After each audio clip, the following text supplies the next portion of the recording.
Hey guys, and welcome to another Gravy's Brew Review, Homebrewing for Beginners, with me, Gareth Gaz Gravy. And for this one, as you saw from the title at the beginning, and as you can see from the title below, we're coming up to Christmas in about 4 or 5 weeks. So for this brew, I thought I'd put on a bit of a Christmas brew. With a bit of luck, should be ready in time for Christmas. And once again, as you saw from the title at the beginning, I'm bringing you, or I'm going to be brewing, from the Milestone Brewing Company, a Dasher the Flasher. Just give you a quick look at that box.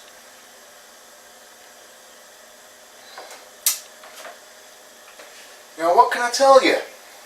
Well, unlike recent brews that I've put on, there's a little bit of a different, or yet another different method of brewing with this particular kit, because with this one we're not just dealing with one tin of malt extract, we're dealing with two. I don't know if you can hear it, but just over to my left here I have a pan of hot water with the 2 tins of malt extract, just melting the malt extract down. You'll see the 2 cans when it comes to my opening them, putting them in the fermenter and everything else I need to do with them.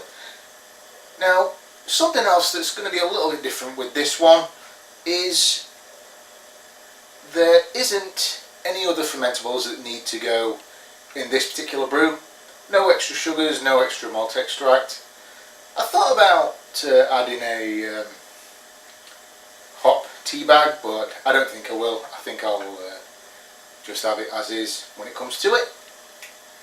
And as is always the case, have your ale yeast, bit of a different one than what I'm used to using, and this one is a 11 gram pack as opposed to the usual 5 or 7 gram packs of yeast that I'm used to using.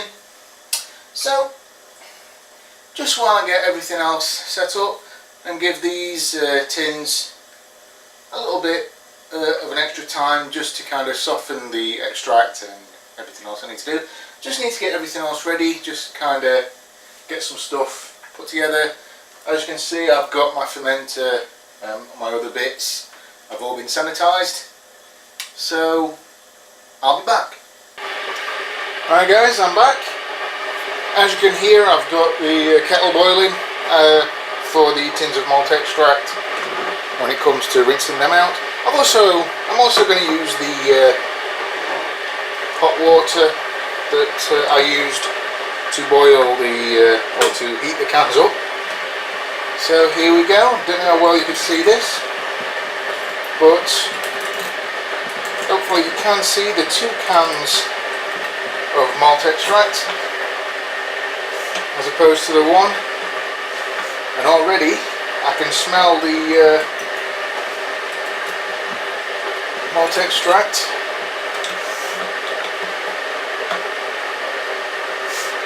It does smell absolutely Christmassy.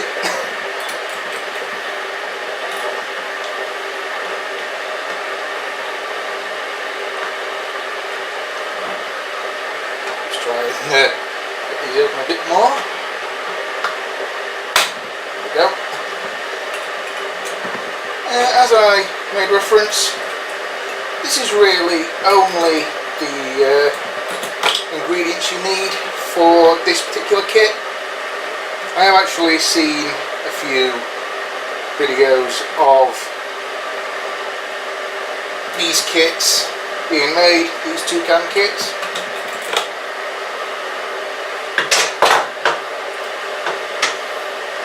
I'm just going to try and open it from there.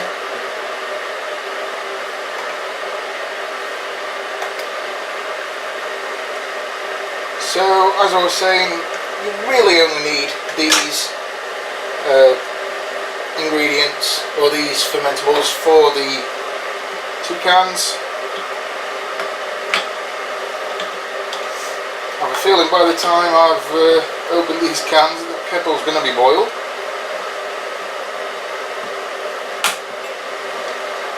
Should do it with a bit of luck, he says.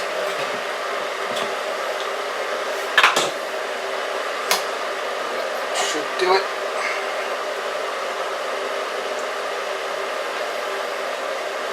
Cool, absolutely, smells absolutely fantastic.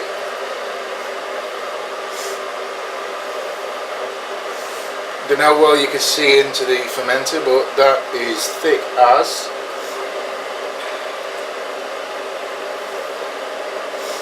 So what I'm going to do eventually is I'm going to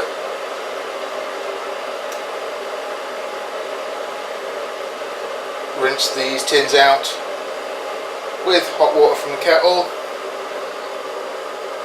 So what I'm going to do, guys, rather than let you just be bored watching this, I'm going to get this other tin opened,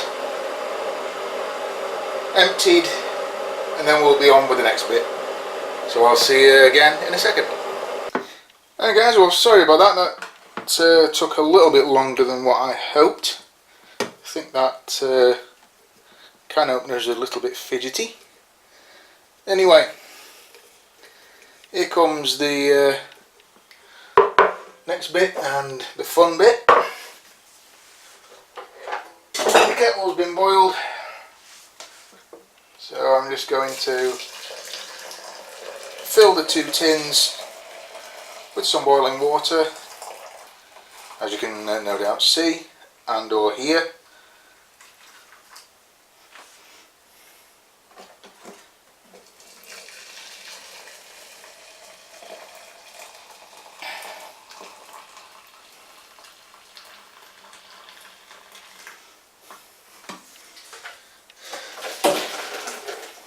And as is always the case, I have my spoon, and ouch, didn't mean to do that.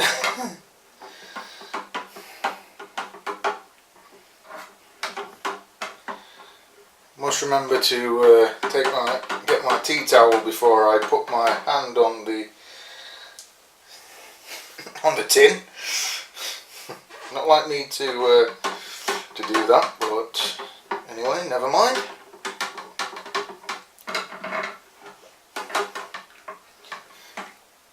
As I've made reference before, you want as much of this extract as is possible, if not all of it.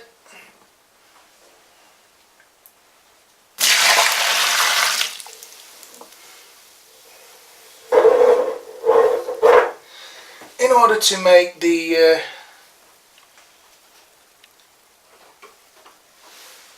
gravity as high as possible. On the subject of the gravity, I don't know whether you saw it on the box, but the approximate ABV will be around about 4.5%.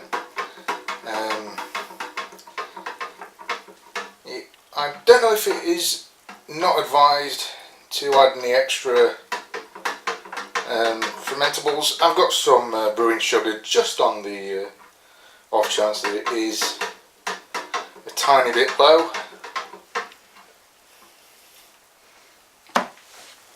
So I can get my spoon in there.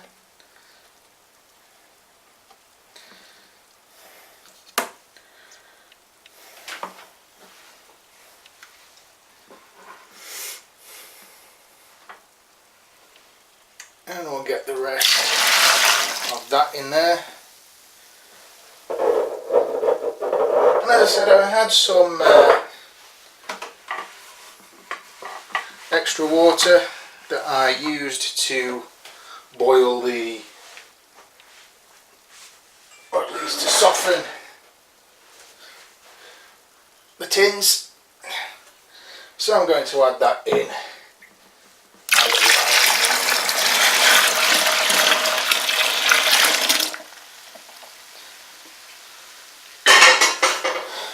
And now, as is always the case, just for a few minutes, I'm going to stir this up, mix it up as best I can. Hopefully try and get the temperature down as well. Because you know what's next, guys, I'm not going to dawdle about with this. I want to try and make this video as short as possible. So what I'm going to do, guys, is I'm going to turn off, and when I come back, with a bit of luck, I'll be ready to pitch the yeast.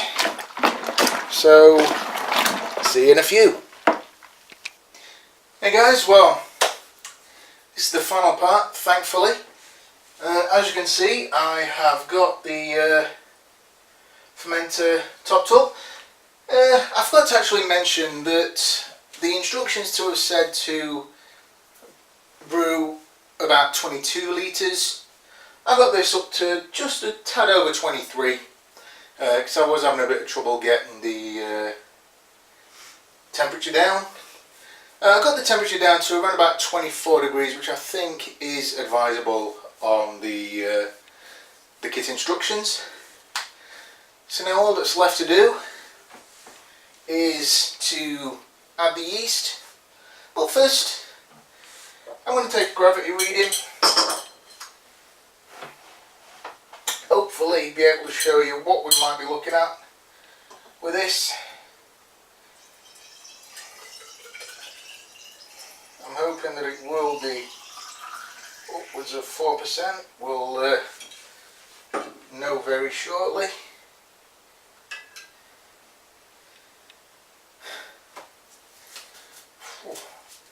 Tell you what, after all this, I think I'm going to need a beer. I'm going to leave that a minute just to settle, just get rid of some of this foamy head on the side of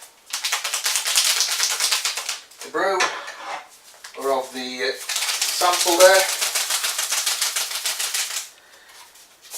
I'm happy with the temperature, so I'm going to get the yeast sprinkled on. You've seen this done a fair few times.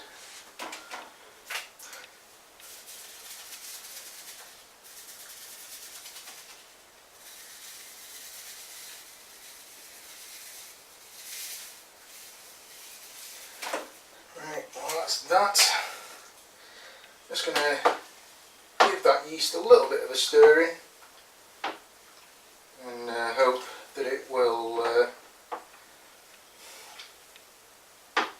get to work fairly quickly. I know a lot of people kind of ooh and ah and to and fro as to whether they ought to stir in the yeast or not. As I say, I like to. It just gets the yeast activated a little bit sooner.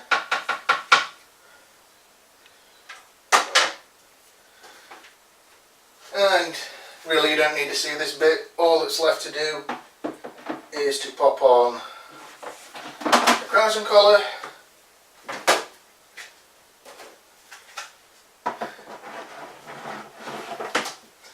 and the lid.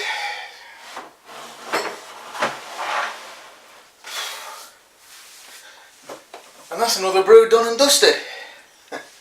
Anyway, before I forget, don't know how well I'll be able to let you see this, if at all. Just give that another little spin.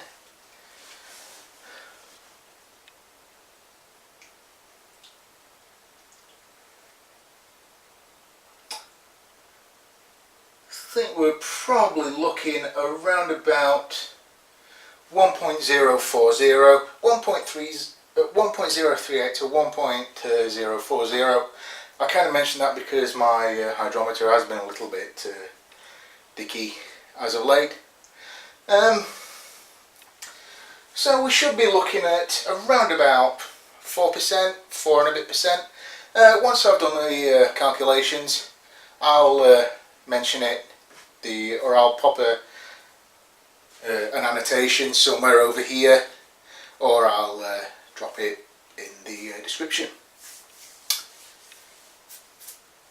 Alright guys, well, once again, went on a little bit longer than what I suspected. Hope you enjoyed this video, and I hope that for any budding homebrewers out there, this just gave you another little idea as to what to do in terms of brewing.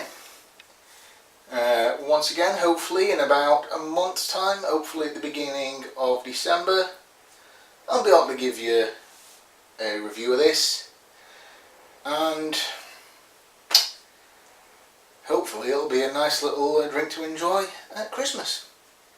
Oh, and before I go guys, those of you that follow me on Facebook, you'll have noticed this morning I posted a status or a comment saying that hopefully before the end of the week I'll be able to bring you 2 brewing videos. Hopefully, fingers crossed, I will be able to bring you a second brewing video. Although I will say this, I'm not going to spoil anything too much yet. All I'll say about the one that I want to do next is, one, it's not for me, it's actually for a little Christmas present. And 2, on the subject of Christmas and Christmas presents, what I'm going to be doing, hopefully it might give some budding homebrewers out there an idea for Christmas. Alright guys, well, that's all I've got for you for now. So, from Gravy's Brew Review, this has been Gareth Goes Gravy, and I'll see you later.